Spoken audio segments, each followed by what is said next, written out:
আলোচনায় অংশগ্রহণ করবেন ময়মনসিংহ ৮ আসন থেকে নির্বাচিত মাননীয় সদস্য জনাব লুৎফুল্লাহ মাজেদ। জনাব মাজেদ, আপনার সময় ৮ মিনিট। ধন্যবাদ আপনাকে।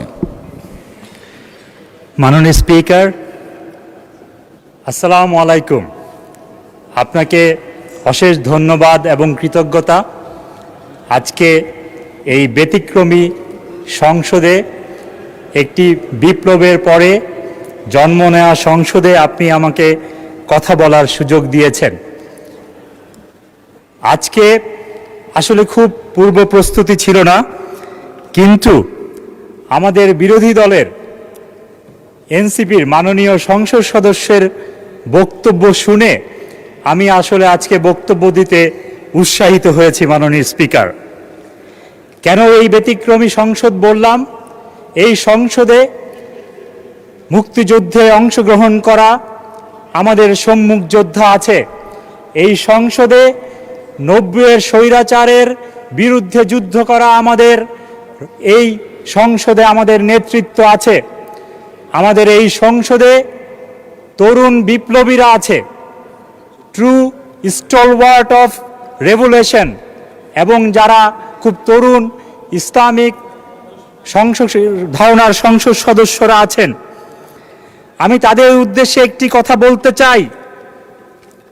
Every revolution carries an agatho-ecological legacy. Freedom of speech is intertwined with the light of emancipation and the shadows of unintended consequences. এর ধারাবাহিকতায় মাননীয় স্পিকার বলতে চাই, ফরাসি বিপ্লবের পরে একটি কথা এই পৃথিবীতে খুব জনপ্রিয় হয়েছে। সেই কথাটি হলো, বিপ্লব তার নিজের সন্তানদেরকেই হত্যা করে।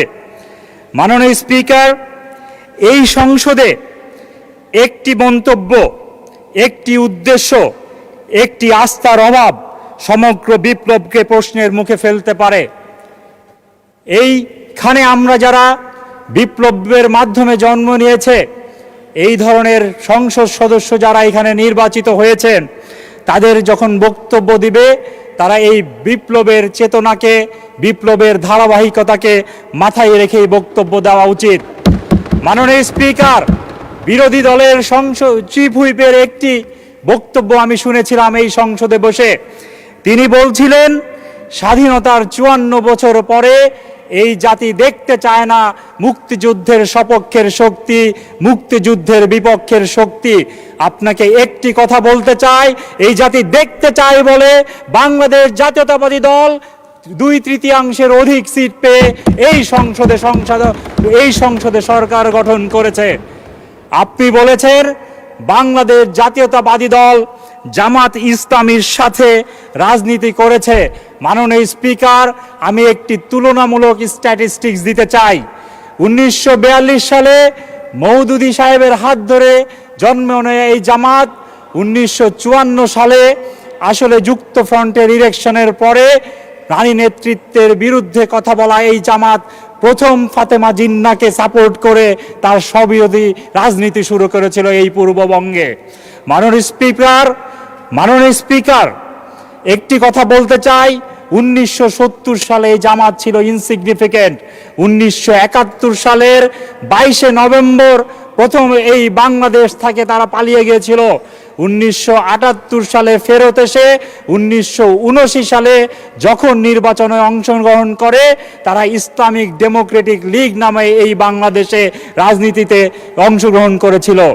1986 সালের কাহিনী আমরা জানি, তারা কিন্তু 10টি সিট পেয়েছিল। 1991 সালে এই জামাত এই বাংলাদেশে 18টি সিট পেয়েছিল। এই 1996 সালে 3টি, 2001 সালে 17টি, 2008 সালে 2টি। ভোটের পার্সেন্টেজ ছিল অ্যাভারেজে 4.6%। মাননীয় স্পিকার, আজকে যে 32% ভোট, এই ভোট কিন্তু বিপ্লবের ইমোশনের ভোট। এই ভোট কিন্তু জামাতের সাথে শাহবাগ হত্যাকাণ্ডের ইমোশনের ভোট। তাদের ভোটের স্ট্যাটিস্টিক্স সেই 4.6। এই কারণেই বলতে চাই, আজকে বাংলাদেশ এই যে বিপ্লবের তরুণ প্রজন্ম যারা এই বিপ্লবকে নেতৃত্ব দিয়েছে, আমরা তাদের কাছে অনুরোধ করব তারা যাতে এই বিপ্লবের মর্যাদা, এই বিপ্লবের ধারাবাহিকতা মাননীয় স্পিকার এই সংসদে অন্তত বজায় রাখে। মাননীয়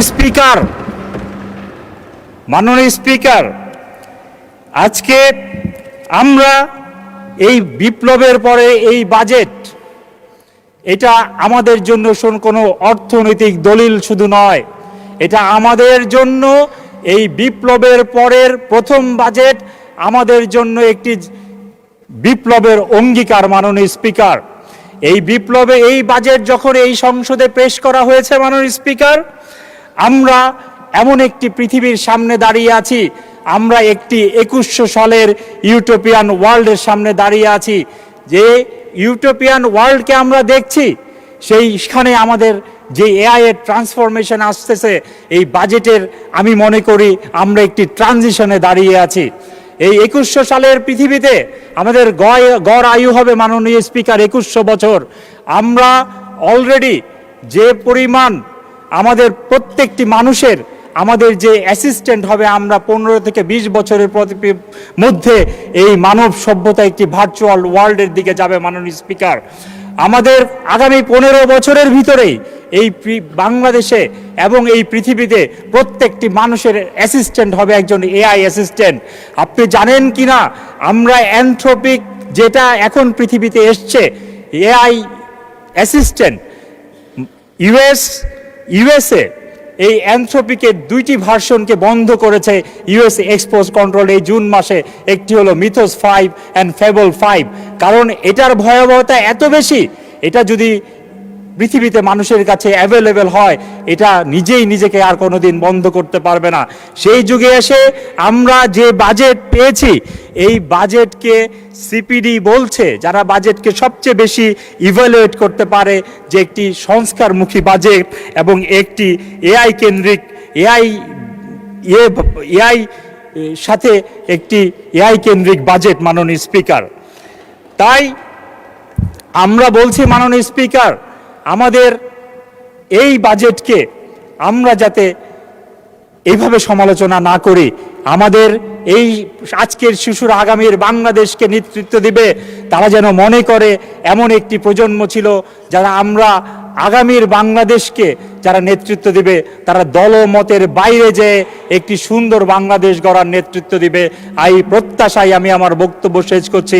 এবং এই বাংলাদেশ হোক আগামীর সবার, এবং এই বাংলাদেশ হোক আগামীর রিভলিউশনারি এবং সবার একটি ভিশনের বাংলাদেশ। ধন্যবাদ মাননীয় স্পিকার।